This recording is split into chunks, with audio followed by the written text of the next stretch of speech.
everybody. Happy Friday, and welcome to Collider Movie Talk for movie fans. I'm your host, Sinead DeVries, and this is the daily show where we bring you the latest news from the world of movies, plus some insight into what it all means. Joining us this morning is Dennis Tzeng. Hello, everyone, and welcome back to another brand new episode of Collider Movie Talk. It's Friday. Not only is it Friday, it is Justice League Day. Dun dun. Not only Justice League is coming out, The Punisher also came out last night on Netflix. Star Wars Battlefront 2 came out today. So there's a lot of stuff for a lot of people to do. Sinead, who else is joining us? Also joining us this morning is Miss Perri Nemiroff. Hi, guys. Happy to be back. Top priority before you go see all that stuff. Watch the show. We have so many good topics today. I want to get to those trailers. And John Rocha. Yo, what's going on, everybody? Justice League saw it again last night. Go see this movie. Yes, I know the critics are tearing it apart, but the camaraderie of them, that's what you enjoy in the movie, so I say go see it. And we also got some guests here today, so Dennis, why don't you introduce them? Yes, we have two special guests with us today. We have Colton Dunn and Nichole Bloom from the brand new movie Lazer Team 2. That's right. Nichole Bloom? Nichole Bloom. Nichole Bloom. Yeah. Nichole Bloom. Manganello. Yeah. From the brand new movie Lazer Team 2 that's going to come out on YouTube Red on November 22nd. That's right, baby. Yeah. Sinead, what do we got first? All right. After a report broke saying that Jake Gyllenhaal was the top pick for Matt Reeves The Batman, should Ben Affleck move on post-Justice League, Collider's own Steve Weintraub spoke to his sources claiming that he is not the frontrunner, rather one of the many actors that met with Reeves about the part. The source for Collider stresses that it is too early in the process and that Warner Brothers doesn't even have a short list of actors for the role at this point. Dennis, what are your thoughts on Collider's report about the casting for Matt Reeves The Batman? Well, my first thought was, why are we getting rid of Ben Affleck as Batman?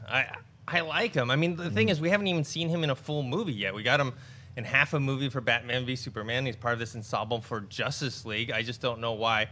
I mean, it must be something besides his on-screen, because fans are not clamoring for him to leave. I know when he first got cast, people were yelling and screaming about him, but people have accepted him. And some people, like myself, really enjoy him as Bruce Wayne and Batman.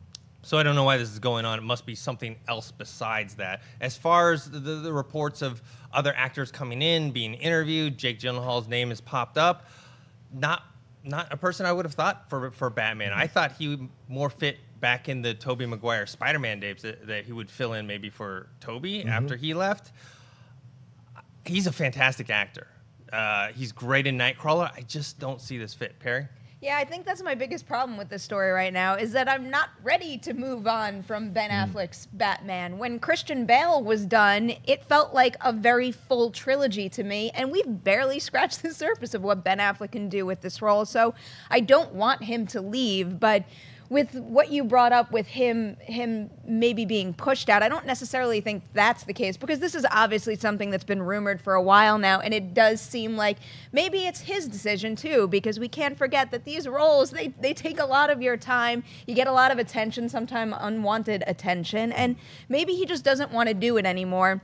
And if that's his decision and he does really want to segue out of the role, I am just going to stay hopeful that the studios in charge of this thing can do that properly. With Jake Gyllenhaal, I can never say no to Jake Gyllenhaal in anything. Again, like Dennis said, he is not who I thought for this kind of role, but if they cast him, I'm going to have to believe that they're making the right decision. Rocha? Yeah, this is a complex thing for me because I do enjoy, like you said, I enjoy Ben Affleck as Batman. I haven't seen Justice League a second time. I really enjoy the weight and the power he brings to an older Batman. And you're right, we haven't had a chance to see him in his own film to see what he can do with Bruce Wayne. And I would argue he's the best Bruce Wayne-Batman combination we've had. I know people argue Michael Keaton or Christian Bale, but to me, this is the best combination if you're going for the Dark Knight of what he's known for in the Batman films or in the Batman comics. But if we move on to Jake, I'm a little concerned about Jake because I don't see Jake as a Bruce Wayne. I see Jake as a Batman. He's got that intensity. We see it in Southpaw and any number of movies. He's got that intensity, but does he have the smoothness to do Bruce Wayne? And that's what we're concerned about. But the idea with, I think the thing around Ben Affleck and Matt Reeves is Matt Reeves came in and wanted to do a trilogy. That means he wants to start with a younger Batman. You're not going to de-age Ben Affleck. It's just not going to happen. So I think this has been in the works for a long time, and they've been trying to find the graceful way to move Affleck out. And Affleck has had his own problems. And people forget, like, it's not just being an actor. It's your personal life, divorce, rehab, all that stuff affects you. And there's even a line in Justice League where Wonder Woman says to him, you can't keep doing this. And he says, I can't keep doing it much longer, no. And I think that there's more truth to that line, that exchange, than we think. I think Affleck has hit his limit. Plus, the online sphere tears him apart all the time. You know, he became a meme for that crying Batman, or the, you know, when he's sad Batman. He became a meme for that. And eventually you're like, dude, F this stuff. I'm out of here. Like, eventually you hit your limit and you're like, I can go make my own films, because he had gotten so much credit with Gone Baby Gone, with The Town, with all these films. And then he fell apart with Live by Night. And this, you know, and of course Argo was great. So why not just go back to that and feel good that everyone is like liking what you're doing again, instead of putting yourself through the grinder of being Batman? Colton, what do you think about Ben Affleck possibly leaving as Batman and Jake Gyllenhaal, or someone else filling in that role? Yeah, you know, I mean, I'm just used to it by now. I'm used to the characters being changed. So if Ben Affleck wants to go, man. Do Ben Affleck somewhere else. I do think they should bring Michael Keaton back, because he was that guy was great. And if you're asking, I would do it. I would step up. I will be the next Batman if that's what it takes. But you know, I do agree. We haven't really seen him have his own movie yet, but it also has seemed to be kind of a turbulent job for him. Whether, you know, obviously there's just personal stuff, but you know, the fans are tough. The fans, especially fans of Batman, they're tough on you. And you know, if he doesn't want to stick with the role and kind of take that heat, I could see him just being like, you know what, let somebody else do this. Yeah. Nichole, what do you think? Yeah, I feel like everyone's in agreement about Jake Gyllenhaal not seeming like the obvious choice, but he seems like he could play Robin, which he'd be a great Nightwing. Is Robin ever in any of those movies? Oh yeah. Like, oh, he is. Yeah. Okay. Well, It's been a little while. Just it was Chris O'Donnell. Chris O'Donnell, baby. And then Joseph Gordon-Levitt was kind of Robin in Dark Knight Rises. Yeah. Yeah. I don't know. Bring Robin back. Yeah, bring Robin back. Hashtag. And then apparently, I guess Jake Gyllenhaal said that during the time that Chris Nolan was doing Batman and they casted Christian Bale, that David S. Goyer, who's writing Batman Begins, said Jake Gyllenhaal was his first choice. I don't know. I just never imagined him playing that role. What about you guys? I've definitely never imagined it either. It's probably also important to point out that Steve's report yesterday, I'm so happy that I had the chance to sit down with him, because Steve knows his stuff and he has all these crazy sources. But with this situation, even though there might have been one meeting with Jake Gyllenhaal, there's meetings for every part, especially with these really huge movies. And he also pointed out yesterday that even though there might have been a meeting with Jake Gyllenhaal and a few other actors, he also said that they're not going to be ready to make any decisions until a couple of weeks after Justice League comes out, which makes a whole lot of sense. You got this big property that you poured so many resources into. You want to see how that's received first, and then that will inform the decision you wind up making. So even though we're busy talking about Jake Gyllenhaal right now, I'm trying not to get too carried away with the idea, but I gotta say, Jake Gyllenhaal is a beast. Yeah. He is a good actor, and a lot of what makes somebody a good actor is the fact that you may look at him and be like, that guy can't do that, and his whole job is to then do that. Yeah. So I would just say, like, you know, always give the person a chance until you walk into the theater. Because, you know, you never know. They didn't know about Ben Affleck, and I think everybody here kind of goes, you know what? We kind of like what he did with it. So. Or Heath Ledger, right? Everyone was like, Heath Ledger is Joker. That makes no sense. Like and he killed it. Matt Bomer is a possibility. I like Matt Bomer. You want to start going into that arena. And we've been doing Punisher, the reviews for Punisher. Ben Barnes would be an interesting choice for Bruce Wayne / Batman. That guy is a good-looking dude, and he can play the action moments, and you can get him bulked up. So there are people out there they can play with, not just Jake, but Jake brings a pedigree. Plus, his sister was already in this Batman when she played, you know, when she was in The Dark Knight. All right, guys, before we move on to the next topic, let's chat with our guests here about their brand new movie, Lazer Team 2. How did this come about? Because I know the first one was on Kickstarter, and you guys raised a ton of money. How did the sequel get into at the time on I think it was Indiegogo, it was like the #1 like highest donated project. they raised a ton of money for the first movie, and I went down to Austin. I had not worked with Rooster Teeth before. It's a super fun group of people. We shot the movie, super fun. YouTube came on board, helped us with the release of that, and then they came in to produce the second one. So we made basically a second. There it is. That's me holding one of our suits that I'm supposed to put on. You can tell it's small. Oh, look at that. That's me catching flies. That's some good cry face, Nichole. You know, but it's it's a hilarious movie. It's so goofy. We just went to go watch it. You know, and it's coming out on the 22nd on YouTube Red. So I hope everybody will check it out. And if you haven't seen the first one, check that one out too, because otherwise you'll have no idea what's happening. You gotta watch the first movie. You need it for context. So Nichole, when you jumped into this one, were you familiar with the first one and how popular it became? And then can you tell us a little bit about your role in this one? Well, I remember the first season we were filming Superstore, there were all these billboards around town for the first movie of Lazer Team. And then some of us in the cast, we went and saw the screening because Colton was in it. And I had no idea like what to expect, but it was this theater and it was like a fan screening and there were so many people there and everyone just like loved it. And I was like, oh, this is like this weird like niche like audience that I have like totally not, heard of.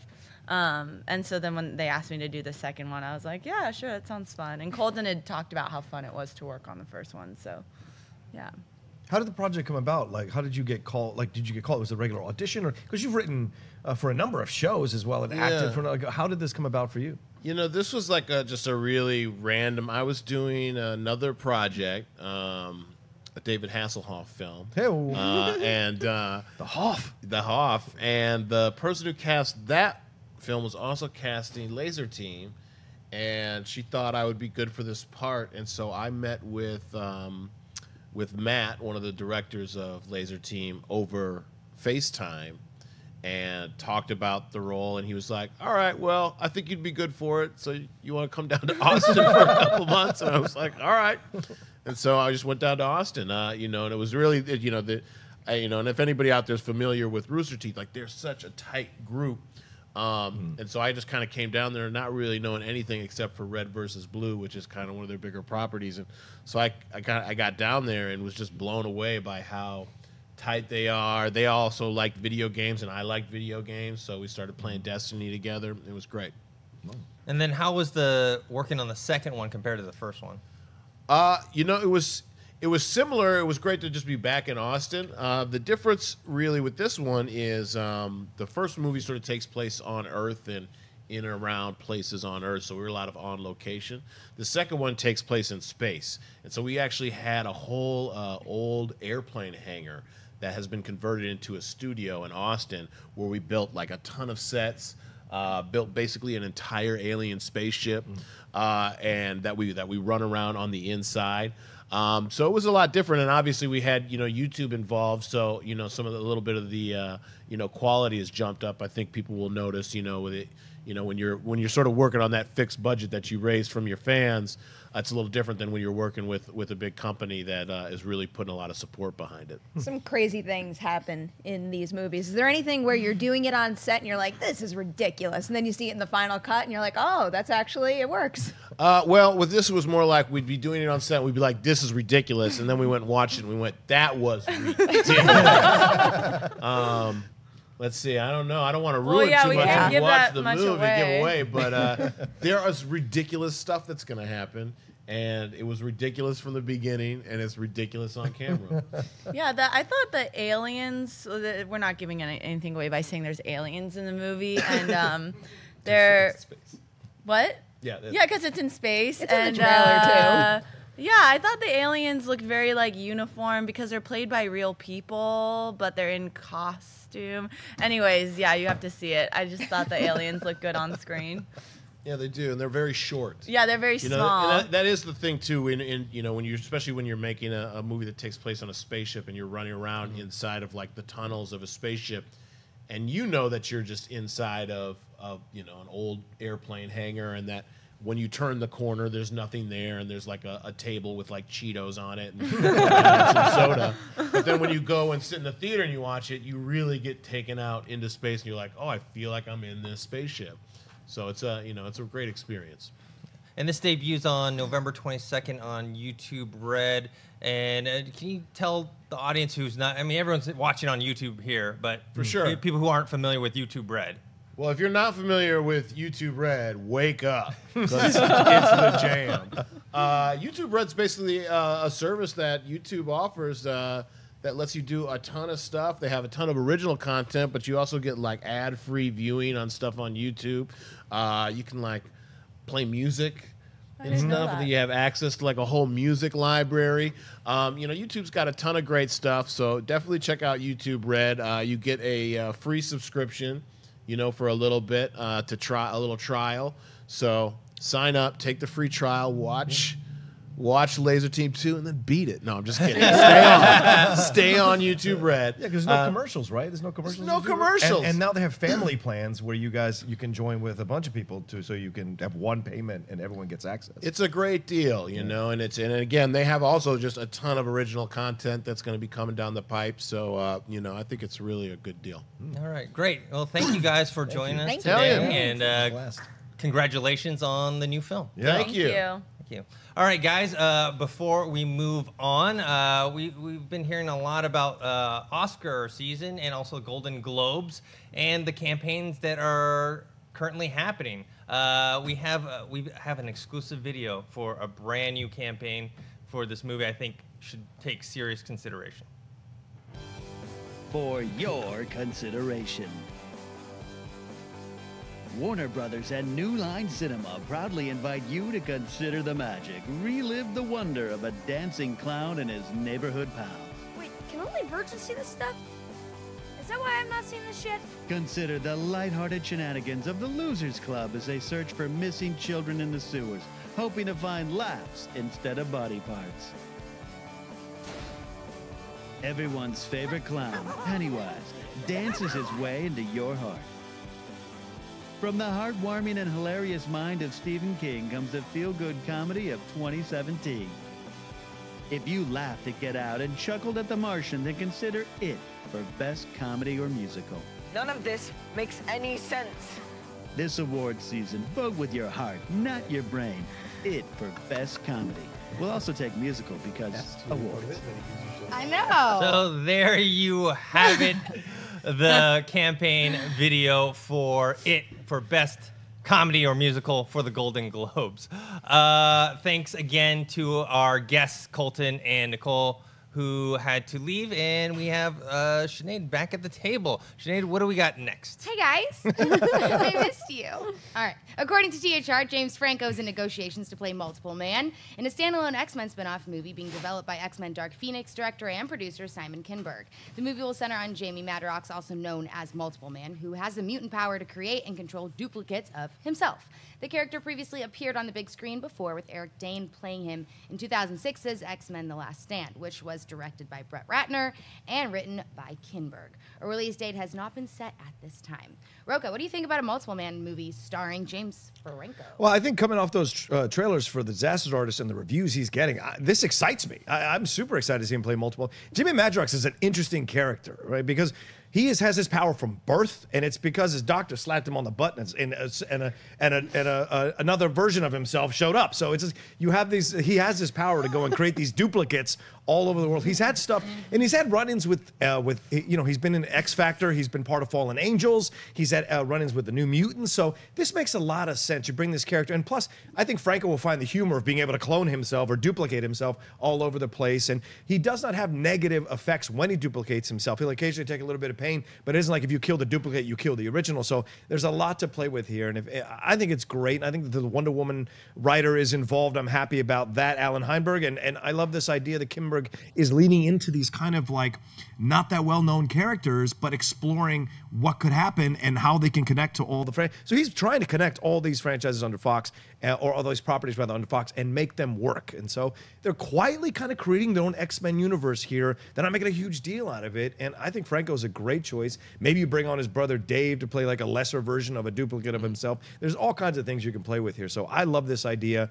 The question's going to be, how much of it is going to bleed into the other films, and are they going to be able to create this standalone movie and not try to not try to promote all the other films off the standalone movie. Let it be itself and then move on from there. But I like this idea. Perri? Yeah, I'm really into this also.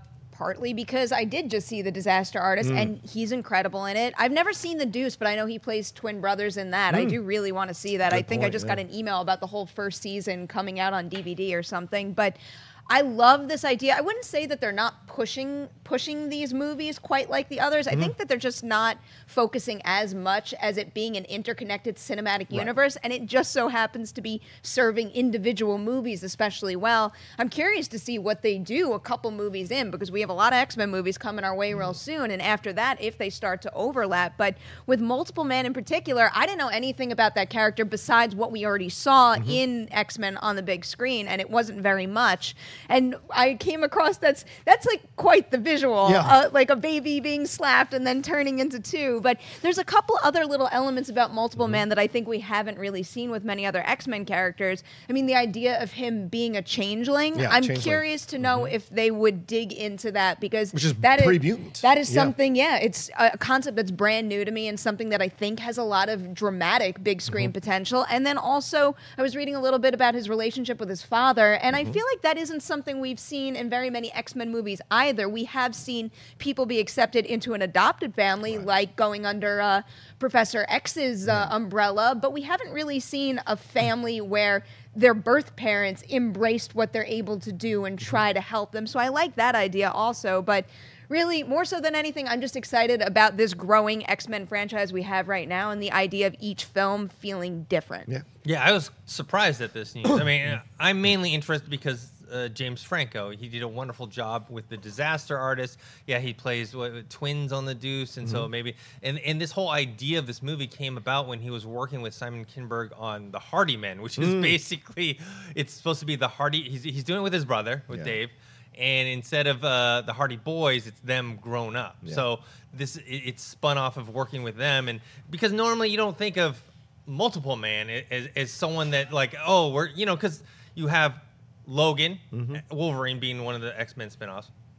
You had Deadpool, which I still contend before the movie came out. Yes, there was people that knew who he was, but that was the you know, the more hardcore comic book, and some people knew him from the video game stuff. But he wasn't a widely known character. But at least he had like a cult following. Multiple Man, people like, you know what I mean? Like Multiple Man is just out of left field, really. I mean, he had that brief appearance in The Last Stand. I think he was played by that guy that's on Grey's Anatomy. McSteamy or McDreamy, one of the No, Eric Dane. Eric Dane, yeah. So he's just not a character I immediately think, hey, let's do, you know, a solo film about him. But because James Franco is involved, because Simon Kinberg is very interested in doing this, that piques my interest. And we haven't seen James Franco in the superhero universe since he was Harry Osborn in the original Spider-Man with Sam Raimi. So that's what makes me interested. And it's a storied character, right? That bleeds into. So it's a smart move here all around, because there's a lot to do, because he loses his parents when he's a teenager, and Professor X is involved with him from his birth. So there's a lot to play with here. All right, guys. Now we move on to buy or sell. Sinead, what do we got? Earlier this month, reports emerged that Disney was in preliminary talks to purchase movie and TV properties from 21st Century Fox, but soon after, talks seemed to stall, and we haven't heard much since. Now, according to the Wall Street Journal, it looks as though Comcast has also expressed interest in the media company. Comcast also owns NBC Universal. However, it is unclear what the company's plans are should they purchase the rights. Additionally, reports are unclear if Comcast would be interested in merely purchasing certain assets that belong to Fox, or if they are seeking ownership of the entire company. Perri, would you buy or sell the idea of Comcast buying Fox? I am selling this idea mainly because it makes me nervous seeing two big assets combine and kind of limit the playing field. So I don't like that idea, but clearly something is going to happen. I don't know what the government is going to let happen, because I already know AT&T is dealing with some hearings on that. So I'm curious to see how this all pans out, but if I narrowed down this topic right now to what excited me about the idea of Disney striking this deal, I wanted to see what would happen if the MCU incorporated the X-Men. And even though at that point there were only tiny conversations happening that weren't anything concrete or anything worth latching onto, yeah, I bought into all the talk about that, and it started to get me excited. The idea of Fox and Universal, clearly that would take that completely off the table. But when you're thinking about Fox joining Universal compared to Fox joining Disney, it would be a smaller percentage of the industry. So I think that might be better off for everybody and for the sake of diversity in filmmaking. But yeah, just this idea of big corporations joining forces and limiting the competition rubs me the wrong way. I don't like it. Yeah, I'm going to sell it as well. With the Disney deal, I was kind of on the fence because there was like benefits and then also some cons. But ultimately, I said, okay, it'd be a good thing just for my personal sake because I want to see the X-Men and the Avengers either fight each other or work together. I want to see Wolverine in the MCU. So there was a benefit to me personally. But when you talk about Comcast Universal, if the play is for their library, much like people speculated Disney wanted Fox before for their library, for their streaming service, then I get concerned because now, we already have like Netflix, Amazon Prime, Hulu. We have even FX has their own, CBS All Access. Disney's doing their own. It's like now, with NBC and Universal, if they were to purchase Fox, then they would have their own streaming service. So I'm very concerned about this. I mean, Netflix was actually very smart to move into the original content game because they must have seen the writing on the wall that eventually these content providers would start pulling their content and they would have to be left there with their own stuff. Rocha? Yeah. I buy this because competition is healthy in terms of with Disney and Comcast slamming into each other to try to get the right. So for me, I'm a capitalist, I'm American. I believe in democracy. I'm okay with, or capitalism. I'm okay with this competition idea. Now, do I want them to buy it? No. I would have rather Disney buy it because Comcast doesn't just want what Disney wanted. They also want the international rights to this stuff. And it's interesting to me, why is Fox selling it? That's the question that no one seems to be able to answer. Is this a sell high situation because there's too much drama and combustibility with their entertainment side of things? Because they only want to focus on news and sports, right? And whatever your feeling is about Fox News, it's a powerful force. Fox Sports is definitely powerful with the NFL and numerous other things. Why are they selling it? What is their goal in the end? And what is the benefit here? Because now Verizon is supposedly sliding in now and exploring their online stuff for the 21st century. So this could be broken up piecemeal where everybody gets certain pieces. And what if that happens? What if Fox starts breaking down, okay, Disney can have all the X-Men stuff and all this and this and this. Verizon gets this, Comcast gets this. I wonder if they'll even do that, and you can raise the prices on each section. It's so complex that I'm concerned about why they're doing it. To semi-answer your question, I'm gonna poorly paraphrase this, but when we were covering the Disney Fox possibility, there was a quote that said Fox.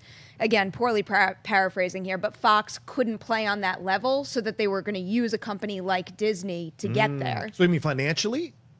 I mean, specifically in the movie industry. Gotcha. Because Fox has been around, almost since the birth of movies. So it would shock me that they don't have an ability to play at that level. Yeah, or maybe they just don't have the wherewithal. resources? They don't want to. Look at Disney. Yeah. I mean, Disney is growing out of control right now to the point where none. I don't want Disney coming after me. I don't want the mouse coming after me. Yeah, all right. You live with that nightmare. But Disney is growing to the point where the other big studios, there is very little opportunity to compete with them right now because they are so big and have so many enormous franchises. Well, you make a great point about it becoming a competition or it becoming no competition, and that would be scary. A monopoly, which is what we've been trying to bust for centuries in this country. Whenever they start to happen, that Time Warner deal, the administration now is trying to get them to sell CNN in order to make that deal go through. So there's a lot of moving pieces here, and way above our pay grades to try to figure out. But I'm just concerned about how many companies are stepping into this situation, and what would Comcast be able to do with the Fox stuff, and would that really help us, or would we get lesser movies? Like, that's my concern, is what the hit on the entertainment value of the Fox properties and movies would be. Yeah. All right, Sinead, what's next? Warner Brothers and New Line Cinema have released the first trailer for Rampage, Dwayne Johnson's latest film that reteams him with his San Andreas director Brad Peyton. Inspired by the 1980s video game, Rampage stars Johnson as a primatologist who shares a close bond with George, a remarkably intelligent silverback gorilla, until a rogue genetic experiment transforms the ape into a gigantic, raging monster. Rampage also stars Naomi Harris, Malin Ackerman, Jake Lacey, Joe Manganiello, and Jeffrey Dean Morgan. The film is slated to hit theaters on April 20th, 2018. Dennis, do you buy or sell the first trailer for Rampage? Well, when I was a kid, I played the crap out of this game at the arcade because it was, one of the few games it was a co-op thing. You could play as George or Lizzie or Ralph, and it was just fun beating up buildings with these giant, basically it was King Kong, Godzilla, whatever. I'm gonna have to sell this. What? Yeah, me and Josh did a trailer reaction yesterday, and it wasn't, I guess, what I thought it was going to be. I thought it was going to be more over-the-top, kind of humorous, tongue-in-cheek action, and it seems like they're taking themselves a little too seriously, much like San Andreas. I like The Rock, but in San Andreas, I had mixed feelings about it. I'm worried that this is going to be one of those things. I mean, they're trying to make it into like a serious action drama, with like, instead of being really cheesy, and purposely fun. I don't know. Rocha? I respect Dennis Tzeng very much. He's an intelligent man. And I hate to disagree with him, but I thoroughly disagree with him here. I buy this trailer like crazy. I saw it last night when I went to see Justice League at the Dome, and it plays so well. People clapped after the trailer was over because they were excited. People clapped after Transformers, too. Oh, right. Well, there's not good for a good reason. You're telling that to the wrong person. But no, when the third creature shows up at the end of the trailer, people lost their minds in the theater because they played this game as a kid. And like you, Dennis, I mean, I remember stacking up quarters on the machines playing when I was a kid. And so I'm happy to bring this back. And The Rock is the right person. And Brad Peyton knows how to use The Rock, and I think there is a lot of tongue-in-cheek. The fact that he can't, he's forgetting how to fly the helicopter. There's stuff involved that he has this relationship with the ape, and that is great. And then you see the wolf, and then you have Jeffrey Dean Morgan doing his best Negan. Nothing tells you that he is doing Negan in this movie. He's like, we got ourselves a 30-foot wolf. It's all there. So to me, I don't feel like it's taking itself seriously. What it's doing is it's giving just the right amount of weight to it to make you think they're not just making a cheesy movie. They're making a film that there's going to have some kind of value to it, but also tongue-in-cheek. So I think they walked the line really well. And I'm one of the people who loved San Andreas, so I'm just on the opposite fence on you about this. Perri? I'm so happy you made the Negan comparison. I thought it was just because I'm knee deep in Walking Dead this season right now, and I was just projecting that on him. But he's doing Negan. He's doing Negan. It did feel very Negan. It's like when Jeff Bridges, after he did True Grit, like the 5 roles after, he just did that for the next few movies. That's what's going on. Rocha, I'm sorry to do this, but I'm going to sell it as well. I'm still looking forward to Rampage because I loved the game, and one of my favorite parts of this trailer is when you get to the city battle and you have George smash the building, because that looks like a big screen version of the game to me, and I loved that. But there's too many things in this that look like they could have been shot for San Andreas and then used in this. Specifically, the one that drove me nuts is there is one shot of The Rock in the helicopter. I'm like, didn't we see exactly that in San Andreas? But really, I don't know what to make of the relationship with George yet. On the one hand, when I first watched it, I'm like, oh, that's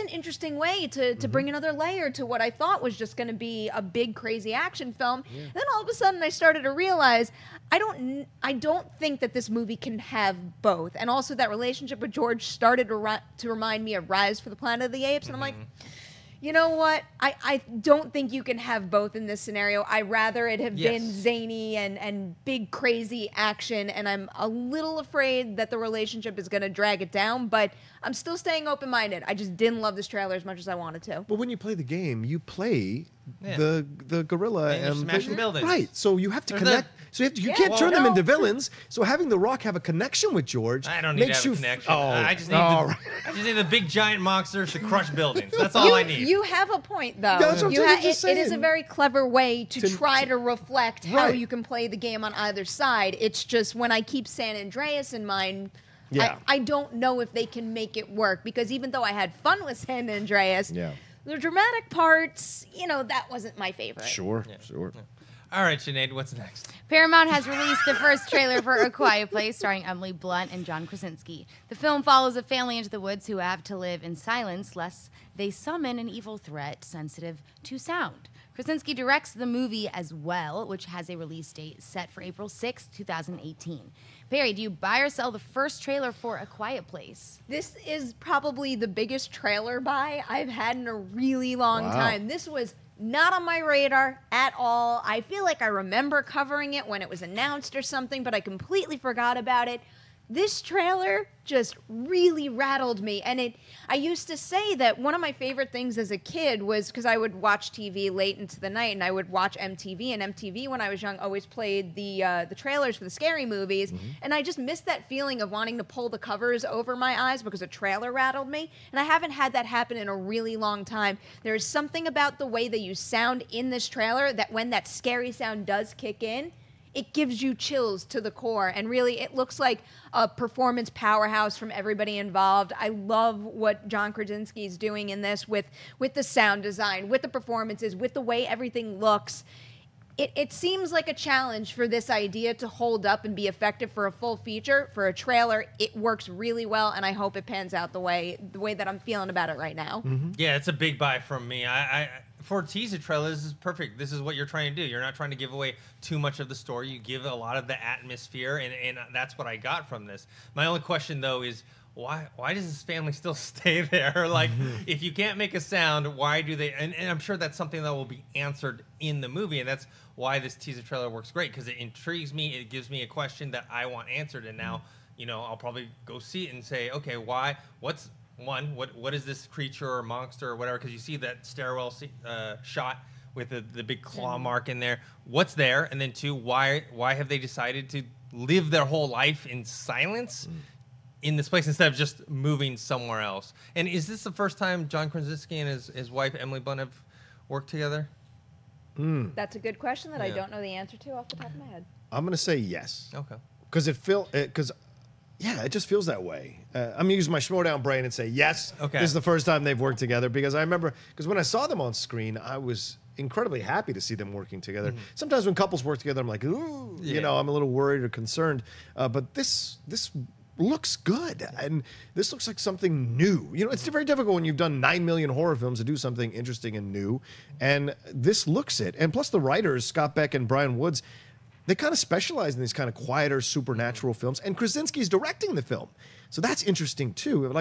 I like that he's kind of moving into these darker roles. Like we saw in 13 Hours. He has an ability to play this more conflicted, darker, complex characters than what we saw in The Office, or in the comedies that he's been in. So I like this direction for him, and Emily Blunt is always good no matter what she's in. And you're right, Dennis, this idea, why don't they leave? Well, they got to go outside to leave and walk down it because they can't turn on a car. They can't ride bikes. They'd have to walk on the road. And how scary is it to walk on the road, just your family, and you never know what sound might happen at night, and then boom, you're dead. So I don't know. And you're right. You get the loud noises on the roof, all of it. What is it? So what a teaser trailer does, and I buy this, is to get you excited to see what the monsters are. And so it certainly accomplishes that.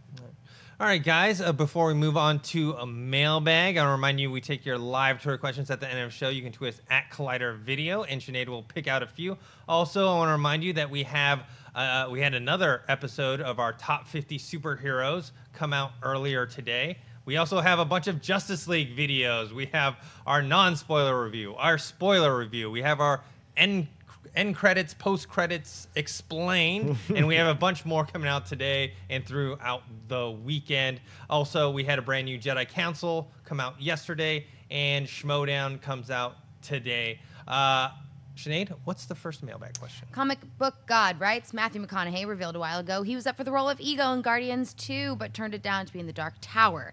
Considering how badly The Dark Tower failed, it's safe to say that he made a terrible decision. So my question is, what other actors were offered one deal that would have been great, and instead they picked something else that turned out terrible? Emily Blunt turned down Black Widow to do Gulliver's Travels. I don't know how you get hired. I mean, we were just talking about Emily Blunt. That's huge. No offense to Scarlett Johansson. I would have loved to see Emily Blunt do Black Widow. And so Gulliver's Travels. Perri? She didn't turn it down, but Sandra Bullock had the role in $1 Million Baby that she couldn't do because of a scheduling conflict with Miss Congeniality 2. And as much as I love those Miss Congeniality movies because I watched them way too often when they first came out, yeah, that meant she didn't get her Oscar for a number of years later.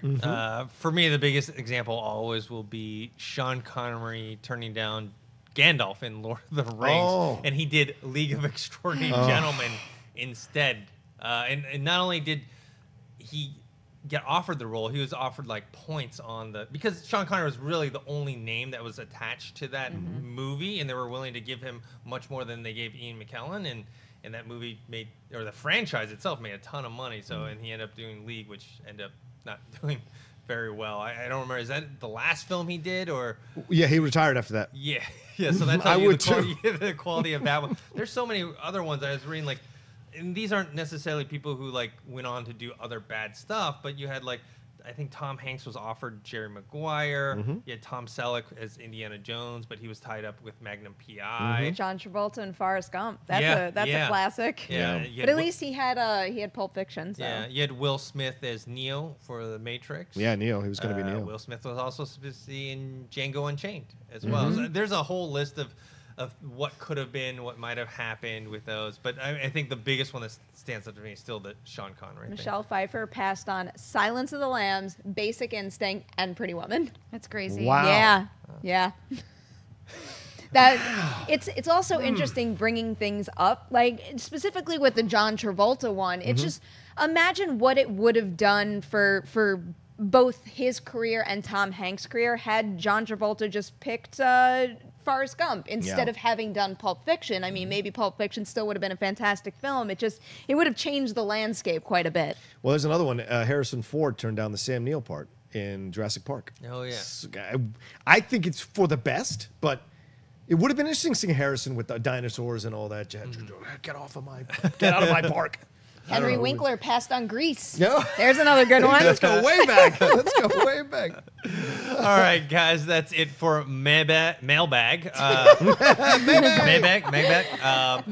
Yes. Now we're moving to your live Twitter questions. Sinead, what do we got? Hold on, I didn't even pull any. Oh my God, Okay. Sinead, you have one I'm job. sorry. You have one job. I was really enamored by the fact that Ben Affleck was almost Paul Rudd's character in Clueless. Right. And then that started all the 90s ones, and it said Christina Applegate turned down the role of Elle Woods in Legally Blonde, and I was in a dark Okay, hole. as you look for others, Nicolas Cage passed up Aragorn in Lord of the Rings. yes, I saw that one. Also, Jack Nicholson passed up Michael Corleone in Godfather. Yeah. So Nick Who was Cage it that passed on Scream? Was it Reese Witherspoon that passed on the Neve Yes. Campbell role? Yep. There was Okay. like 3 women back then. It was Reese Witherspoon, Sarah Michelle Gellar. Passed on Clueless. Yeah, that it was one. like 4 of them that went in for all the same roles, like literally. But it's cool. Anyways, all right. So A. Clay says, with Blade Runner 2049 suffering at the box office, how much will this hurt its Oscar chances? I think it will hurt it. I think if it had done better at the box office, it would have gotten more buzz. And I think a cinematography nomination, Roger Deakins is a no-brainer. That's going to happen no matter what. As far as the other stuff, it's going to be Best Picture, Best Director. That's going to be a little tougher because it didn't do as well at the box office. And the thing is too, they'll let the lack of box office success pass or let it go if it's a small indie film. But when you're sinking, how much was in this movie? $150-200 million. They're not going to let that pass. So I think it is going to hurt it. I was surprised to see a comment recently that said, why would you think that box office receipts are going to affect something's Oscar chances? I mean, the voting body of the Academy is filled with human beings, and if it is more likely that more of them saw a movie, then it will get more votes. It just works out that way. And I mean, look at something like Mad Max. I think that's a perfect example of a movie that was my favorite of, 2015? But there is no doubt in my mind that got Oscar attention because it wound up doing so well at the box office. Yeah, I just think it'd be a crime if it does, because it's a marvelous film. If your issue with it is it's too long, great, but that doesn't mean it's bad. It's just too long. And so, and I think it'd be a crime because they didn't nominate Sicario, they nominated Arrival, and they won't nominate Denis Villeneuve as a director who should have these films being nominated for Best Picture. Irrelevant of box office receipts, right? Out of sight, is a phenomenal film by Soderbergh. Terrible box office. So it happens. It does. But it shouldn't affect it. Like, I would hate to see it affect it overall because, yeah, it's been a good year for movies, but it hasn't been a great year for movies. And I think Blade Runner 2049 certainly deserves to be in that conversation. If we're talking about 10 slots, Blade Runner 2049 deserves to be in that conversation. Sicario was screwed out of a slot in 2015 because of the algorithm that they have, Yeah, I think which is ridiculous. I think the algorithm Fill the 10 if you makes can. it very hard to actually get the 10 out of 10. Like, I think we've only gotten 9 is the highest, right? I think you're right. Since they've changed it, because the algorithm has to like line up perfectly Yeah. in order to get actually Because it's 10. multiple votes. Yeah. Yeah, it's ridiculous. All right, what's next? Phil Fang Foom says, what would be the worst movie news you could hear waking up tomorrow? I actually really like this question. I don't want to I say mean- what it is, but okay. I don't want to I mean, I make guess light of for- anything. Well, don't get morbid. I don't want to make light No. of anything. But. No, I mean, if I heard The Irishman was canceled and it wasn't coming out, Right. I guess that's for me, or something. Avengers: Infinity War is not, Yeah. coming out. Yeah. The They've whole canceled the thing's been Star Wars canceled. franchise. I think that would be No the more worst. no more Batman movies. They decide like that's it. No more Batman movies. The worst is if they pushed The Last Jedi. If they were like, we just can't do we can't do it. I'm sorry. Yeah. 2017, it's just not going to work out. So we're going to release can't it seem to like get it right. April next year. I think that would be the worst. Netflix shutting down completely. Oh. When, see, look, everyone just lost their But minds, for right? their That's what movies or happened. for their TV shows? No, just Netflix, period. If it's shut down as a service, that All still right, all affects right. movies, right? Or we heard something negative about Tom Hanks. I'm having That would a be the hard other time. terrible mainstream media news. That's probably the best one. Right? Did you hear Yeah, about Tom well, Hanks? And that's- you're like, no, not Tom Hanks. That's true. Actually, I literally said this like 2 days ago. I was like, I just don't want any of my favorite actors to get in trouble because I start getting really scared. Like Yeah. I freaking loved Kevin Spacey. Like I really did. So I'm right there with you. Like literally every day, it's like, oh, did you hear it? I'm like, oh my God, who is it? Don't you do this to me? Like literally. It makes it hard to play this game because it's real It's right real. now. It's so We It is. do have to depressing. wonder what we're going to wake up tomorrow morning and hear. But playing the game right now, your Netflix one definitely, got a reaction out of me just Yeah, now. people would lose their minds if you were about to start Punisher and the service shut down this morning. And you're like, no. You Or would lose maybe, it. okay, if I Or woke any up of the tomorrow movies. and there was some sort of report saying we're phasing out movie theaters, I'd be a little upset. Because, I'd be massively upset. Like, but who would even make that decision? You know? well, isn't that like a personal? if The theater government. if theater chains stared to not turn enough If the of a government profit, banned all theaters and shut them all down. Trump Yeah. just shuts them all down. Well, I didn't say who.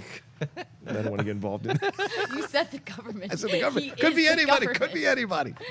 All right. Is he, though? All All right. right, What's yeah. next? All right, hold on. Sorry, I'm like really bad at this today. Right? But I apologize. Uh, All right, let's see here. Tom Cruise turned down Footloose. There's another one. All right. Shut up, Rocha. all right. All right. Tyler McLaughlin says, "What are your thoughts on the reports that Sony will distribute and produce Tarantino's next movie?" It's an interesting one. Interesting. I mean, like I said before, I think we talked about this last week. I think the Tarantino film thing is more of a prestige play by the studios, right? They just want to work with Tarantino. I mean, his movies make money, but it's not like it's not the next, MCU or DCU. It's more of a prestige play. Yeah, I don't think it matters one way or the other because we're talking about Quentin Tarantino and it's not like he needs studio support in the same way that a budding director might. So I think no matter where this movie landed, we're still going to get a Quentin Tarantino movie out of it, which is all I want. Yeah, and Sony Pictures does have a record of doing these kind of, films that would fit in the Tarantino vibe.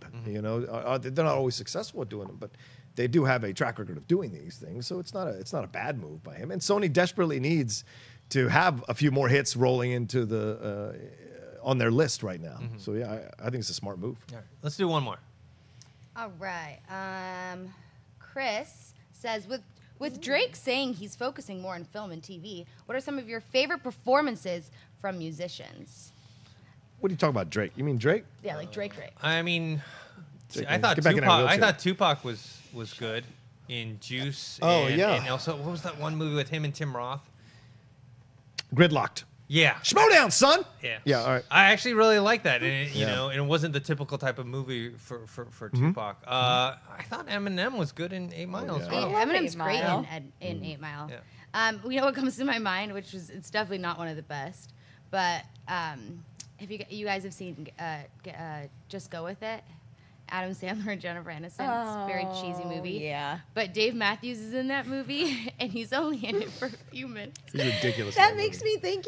You ever see House Bunny? Yeah. Oh. He's the guy from All American Rejects who plays her love interest in that movie. Yes. But That's a good movie, there's by like the way. one I love that scene movie. with Dave Matthews. He like pretends to have invented like the iPod in the movie, but he's like a big giant joke, and he is married to Nichole Kidman. They're the funniest and best part about the movie. There's one scene where the waiter reaches over him to grab like his drink, and he's like, "Don't reach over me! Don't reach over me!" And that I do that all the time. And that's the one that comes to my mind. I have a great one. Mary J. Blige in Mudbound, which comes out on Okay. Netflix on, I believe it's, oh my God, it's today, the 17th. Yeah, you're going to want to check out her performance in that because it's incredible. I've got 3, right? Will Smith was a rap artist, right? Right? Oh, that's Did right, Fresh Prince yeah. and then became. We forget, Yeah. right? Frank Sinatra won the Oscar for From Here to Eternity. And I think Dwight Yoakam is fantastic when he shows up in anything. And that guy was a country music star first, an alternative country music star first.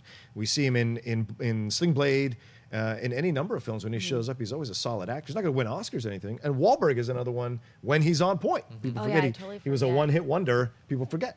So, Wasn't Ludacris in Crash? Yeah. I think yes, so. he's good in the Fast and Furious Yeah. movies. Actually, Ludacris is way better than Tyrese. Let me tell you that on those movies. So.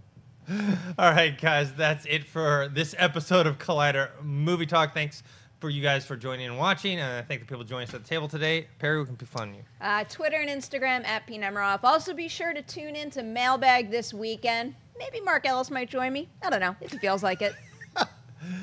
Rocha. You guys can always find me at The Rocha Says on Twitter and Instagram. New episode of the Cinephiles today, dropped in honor of Thanksgiving. Planes, Trains, and Automobiles. We talk about that film. And a new episode of Outlaw Nation dropped a couple days ago where I interview Clark Wolf about all kinds of things and things that are going on in the industry right now. Sinead. Nobody asked me, but I thought the trailer for Rampage was great. Yes, 2-2. You guys can find me online at Sinead DeVries and at that'sosinead.blog. Now, we would have asked you if we'd known that you had seen it. When you said, I'm going to sell this, I went, what? Like, so loud. And thanks to Adam and Copster in the back. Yeah.